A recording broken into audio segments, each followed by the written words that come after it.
Friend હર મહાદેવ જય ભોળેનાથ મહાદેવ મહાદેવ પાર્થભાઈ વ્યાસ પાર્થ વ્યાસ વાત આપણા ભામણ ભાઈ જ છે અટન આપણા આવ્યા ક્યાં આવ્યા છે ભાઈ લખપત લખપત કચ્છની બોર્ડર ઉપર છેલ્લું ગામ છે આમ તો હા અને અહીંયા શું છે જોવાનું શું છે આ કિલ્લાની મુલાકાત લેવાની છે એક ગુરુદ્વારની મુલાકાત લેવાની છે જો ભાઈ આવું જોઈ છીએ તો જોતા રહેવા આપણે જઈએ બાજુ દેખાડીએ કિલ્લો હા અમે લાલભાઈ જઈએ છીએ લાલભાઈ કિલ્લો દેખાડવો છે જોવો ને તમે જોયો ભાઈ લાલભાઈ કિલ્લો રાજુલાન ખાંડના પાણાનો નથી હો ભાઈ આવી ગયો અમાર લાલભાઈ આવી ગયો અને આ આખે આખું એક સમયમાં ગામ આખે આખું ફરતું આ કિલ્લાની વિશે બાંધેલું હતું હવે અડધી અડધી દિવાલ રહી છે શું કે લાલભાઈ તો હાલો જઈએ કચ્છમાં લખપતનો કિલ્લો જોવા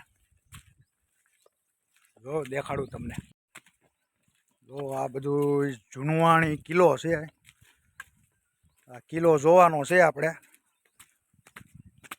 હવે અડધો જો બધા સડે આમી દિવાલ દેખાય એ કિલ્લો શું કે લાલભાઈ આ ફરતે આખે આખું પહેલાના સમયમાં બાંધેલું હતું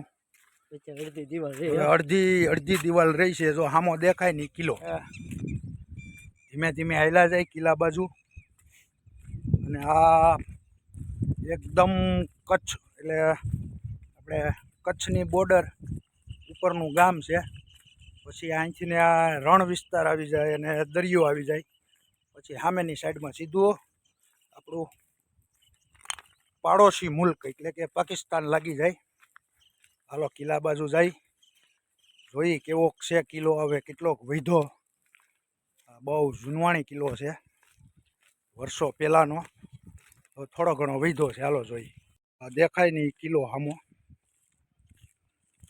દરવાજા અડધા વિધા ને ઓલી બાજુ ખાડી આવી જાય ને દરિયો વાહ આ કિલ્લોનું એક સમયનો દરવાજો એ છે મેન ગેટ સામે છે ચાલો ગેટમાં હિલા જઈએ આપણે ચાલો કિલ્લામાં એન્ટ્રી કરીએ જુઓ હા આવી ગયો કિલ્લો આ દરવાજા જોઈએ ને હું ખીલા હા હા હા હવે અહીંથી આવી ગઈ ખાડી હવે આ આપણે ભારતની દરિયાઈ સરહદ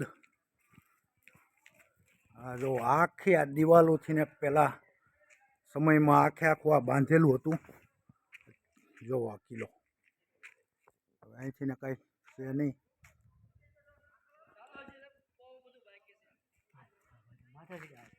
જો આ ખરેખર બહુ જોરદાર છે તો આ જો અહીંયા શું લખ્યું છે ભૂતેશ્વર મહાદેવ રેગિસ્તાન રણ જો અહીંયા લખ્યું છે રેગિસ્તાન રણ એટલે અહીંથી હવે રેગિસ્તાન આવી ગયું અને ખાડી આવી ગઈ ઓલી સાઈડમાં પાકિસ્તાન છે આપણે છીએ ટનના લખપતમાં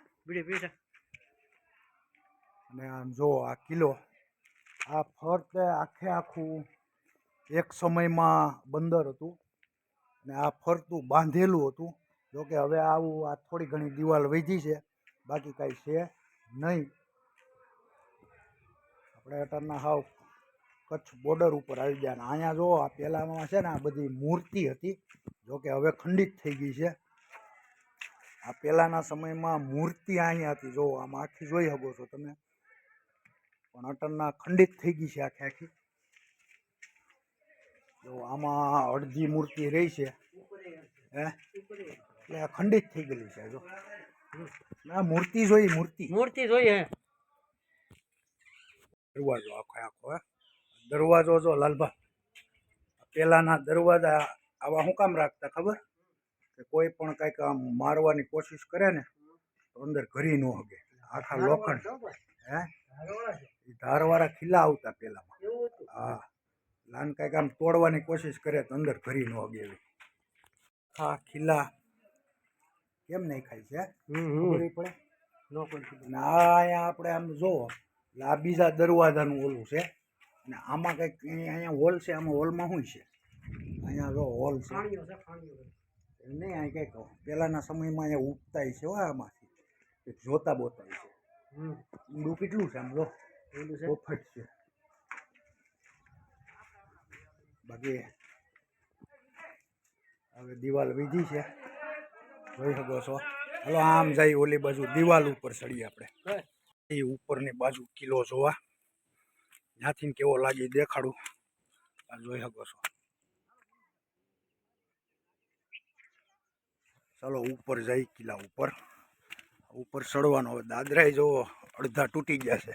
અમારે લાલભાઈ ક્યાં બાજુ? લાલભાઈ ગાડી બાજુ.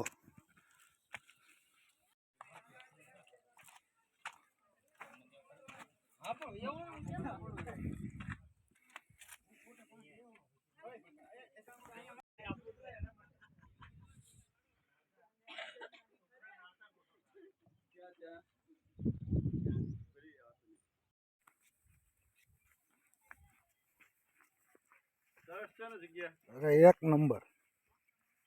તમે તો ઘણી વાર આવ્યા છો. અહીં સુધી પાર્કિંગ સુધી આવવાનું હોય, આપણે ઉપર ઓછું આવવાનું હોય.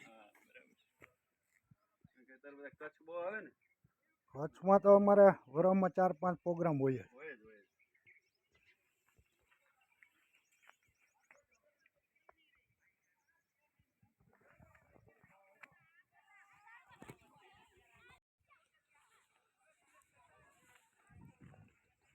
આ તો લખપતનો કિલ્લો.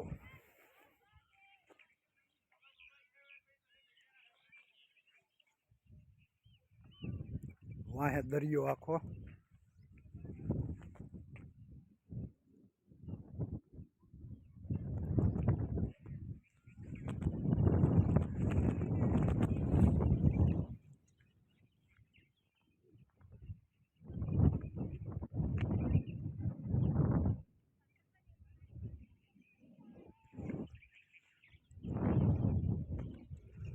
કચ્છ નહીં દેખા તો કુછ નહીં દેખા. આ તો લખપતનો કિલ્લો, એટલે કિલ્લો ખાલી નામનો છે, પણ ટૂંકમાં ફરતી જે ઓલી આપણે ચાઇનામાં કેમ દિવાલ છે મોટી મોટી, એમાં લખપત જે ટાઈમે પોર્ટ એટલે અહીંયા બંદર હતું ત્યારે આ ફરતી દિવાલથી ને વચ્ચે લખપત ગામ હતું ને ફરતું આ દિવાલો હતી, જે તમે પાછળ વિડીયોમાં જોઈ શકો છો. હવે થોડી ઘણી દિવાલો વીધી છે અને માણસો અહીંયા જોવા આવે. અને અહીંથી આપણે રસ્તો પૂરો થઈ જાય આ બાજુ લખપતથી, ને પછી હવે અહીંથી ને દરિયો લાગી જાય. અને દરિયાની આ સાઈડ આપણું ભારત છે ને સામેની સાઈડમાં પાકિસ્તાન છે. દરિયાઈ અંતરમાં લગભગ અહીંથી કરાચી 20-22 કિલોમીટરનું અંતર છે. બહુ લાંબુ અંતર નથી અહીંથી. તો હાલો હવે જઈએ આપણે આપણી ગાડી બાજુ અને મળીશું આવા નવા વિડીયોમાં. વિડીયો જોતા રહેજો અને ચેનલમાં નવા હોય તો ચેનલને સબસ્ક્રાઈબ કરવાનું ભૂલતા નહીં. ચાલો બધાને હર હર મહાદેવ, જય ભોળેનાથ.